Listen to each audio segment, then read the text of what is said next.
as the days grow shorter and the nights grow longer, and we often long for the sun. We look forward to the sun rising every morning if we have that luxury here in the Pacific Northwest. Sometimes, though, the moisture in the air doesn't go away, and we don't have an official sunrise, and there's this ambiguous, sort of semi-bright period of time in the morning that we assume is sunrise. But as humans, we're biologically wired to anticipate the eventual rise of the sun, the advent of the sunrise. That in some way we have this interesting predisposition towards its warmth and its brightness, that it affects us when we don't see it, that there's a hopelessness that comes at times when we can no longer feel its warmth. In the winter in the Pacific Northwest, it can be a trying time. It can be difficult when we don't see it enough, and oftentimes, as I've heard folks say, now that this will be about my 5th winter here, I feel it as well. Oftentimes people say this is just the time that we get cranky.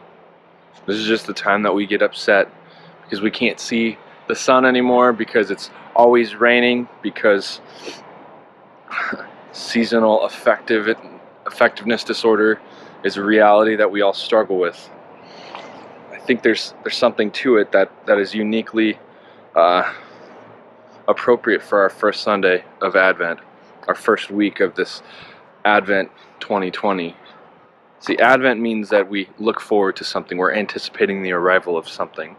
And that first Sunday, the first week of Advent, is all about hope.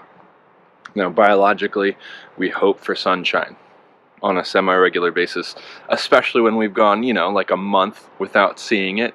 And it looks like today we might just be lucky enough to see the sun. I see a little bit of sky. I'm excited. It could be really cool. We could see the sun. But this morning, this is what it looked like. This is what it felt like. This was what it was like to wonder what was coming. What did today look like? And that is what Advent is all about, is this anticipation that shapes you as a person, that you're looking forward to this climactic event that is life changing. And that's important. It's important to remember, because right now there are so many things competing for our attention. So many things trying to say they are the most momentous thing that we should look to the advent of. 2020 has been a remarkable year, but Scripture reminds us that we are not the only ones that have gone through trying times. Our Old Testament passage in lectionary was Isaiah 64, and I believe it was verses 1 through 9, but you could feel free to read the whole thing. The context of this handful of verses was that basically the people of God, the Judeans, the Israelites, were going back home.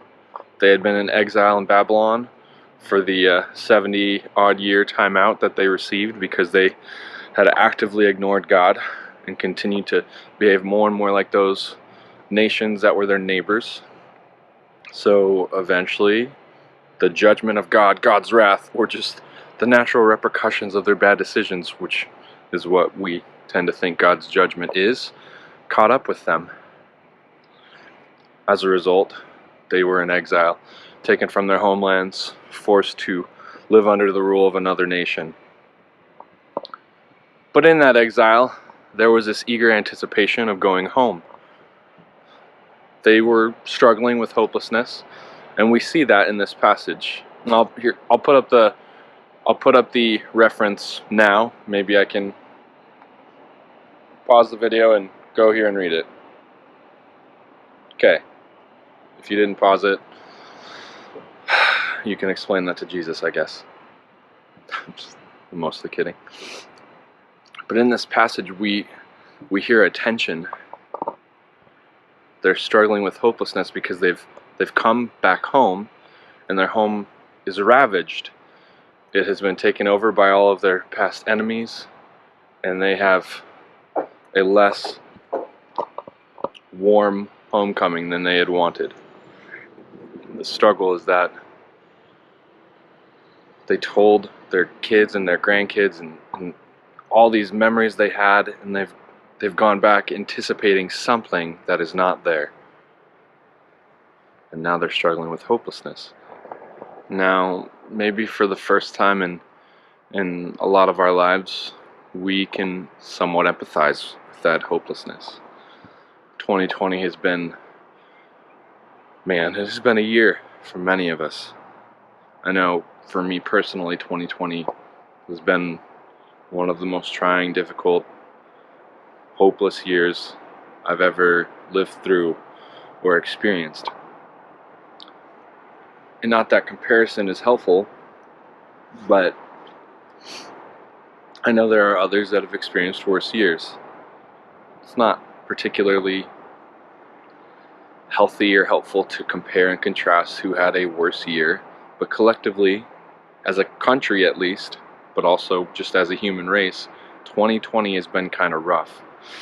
And then you have a pandemic that is just killing, and you pepper in conspiracy theories and social unrest and violence and chaos, and then the cherry on top is a contested election where it seems we either have sore winners or losers, and it just keeps going. 2020 just keeps being the gift that we don't want to receive, but it continues to give. So in some small way, I feel as a people, we can maybe slightly, for the first time ever, almost begin to empathize with what it felt to be the people of God in this time when this book, this prophetic book of Isaiah was written. What's interesting though is that in this passage it starts off clearly with these people feeling very hopeless about their situation and circumstance. They're upset. They're basically saying, God, you're the Almighty, aren't you? You could just take care of all this stuff for us. Why don't you? There's this struggle in their faith that you can clearly feel and see. They're talking to God as if perhaps He had abandoned them. Their lament is that God, shouldn't you have done something about this? I thought you were the Lord of hosts. I thought that if you said this, that, the other, that the heavens would come down and the mountains would quake at your presence, that you're this amazing God. And their lament eventually shifts. It shifts from what seems like sort of a pity party, anger with their circumstances, this hopeless situation, to a tone of confession, where they start to say, Father, and they call Him a potter, and they acknowledge that God is still God, they are not, and they are in need of a Creator, and they are also in need of forgiveness. That, I think, is a profound shift that we could learn from today, especially in 2020, where it seems like the default position of a Christ follower is less humble. I've seen too many televangelists, which is ironic because I feel like we're all televangelists trying to put our sermons on YouTube or whatever. But I've seen one too many televangelists who have made it clear that they're unhappy with this, that, or the other, whether it's coronavirus or an election, and they've professed that this is not God's will and surely this is not happening. But I would caution us to maybe be more humble than that, much like the Judeans were humble. See, this shift in their perspective is important to note, because at first they had that same attitude of, surely this cannot be your will, God. You would not allow this to happen, would you? I can't believe you're not coming in here and taking care of this. In a way, what they were saying, what I hear many saying, especially after November 3rd, or 4th, or whatever the date of the election was. It's that, God, I don't like this, so surely this isn't your will. They have equated their personal preferences to the will of God. And that is a less than humble position to be in,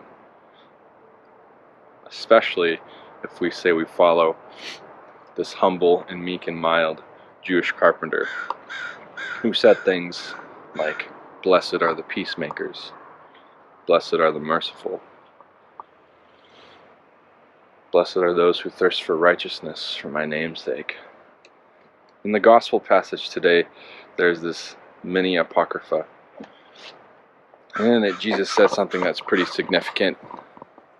He talks about the fact that no one knows the date or the time of his second coming. And despite these very clear words, coupled with the fact that so many are upset about elections or restrictions with COVID or whatever the case may be, there are many who are saying clearly Jesus is coming back. That's all that could be happening. They're so sure of it, they're posting all these speculative things on the social media or sharing videos or whatever the case may be, and all of it stems from that human condition of simply not getting what we want. And therein lies the conundrum that might be this Advent season 2020. Sure, it looks different, it's not the same, maybe we're not getting what we want, but we're getting what we need in the birth of a Savior. And therein lies our true hope. Now, we can place hope in so many things, and I think a majority of us are struggling with misplaced hope. Hope placed in things that are going to ultimately let us down, whether it be a political candidate or some other human construct or system, whether it's new laws or mandates with mask wearing, or it's the economy, or it's some sort of program, or it's how we have gathered or not gathered as a church. And we're struggling with this hopelessness that we are not sure how to process. But that's what's so interesting about Advent. That's what's so hope-giving about this season, is that no matter what is going on in our life, we still, like the Israelites, like the Judeans that have gone before us, can have a shift in perspective and take on a more humble posture and realize, you know what, God, you are still God, and I am not. And despite the circumstances of my life, you are still the Almighty. And maybe that doesn't necessarily mean I always get what I want, but because of you, I get gifts that I need. And for that reason, there is still hope. Now, the Israelites at this time in Isaiah, they obviously did not live long enough to see the birth of the Son of God. But we have hindsight, and we can see the whole story unfold, and we can realize that despite the short-sighted nature of the human perspective, God did not abandon his people to a hopeless situation. That he gave a gift that was world-altering, a gift that is freely offered even today, that will never change, that our story and is still unfolding in remarkable ways. That despite the things of this life that we struggle with, especially in a year like 2020, there are still things to have hope in. So today might be a perfect day to reevaluate, where have you placed your hope? Are you like the Israelites? Are you still struggling with all the things you think God has abandoned you to deal with? Or are you maybe making that perspective shift happen in your own life where you're acknowledging, well, shoot, God, you're a good God, and I'm an imperfect human, and perhaps there are even things I need to make right between you and me.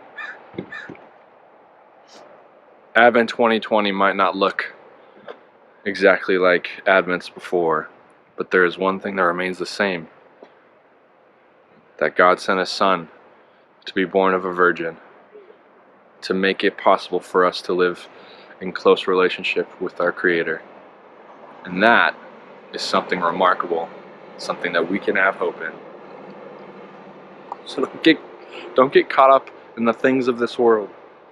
Don't get caught up in the hype. Remember that being the church is something that isn't always easy or convenient. That throughout the history of the church, they have faced far greater struggles, but they have always had opportunities to remember that there is hope, because there is still a God who cares and loves for us. Cares for us and loves us. It's cold. My lips aren't working great. So this season, despite the difference in how we gather, despite how things are changing, the one thing that still remains is that we have a God who loves us like his own children and gave us his Son. And for that reason, we can have hope.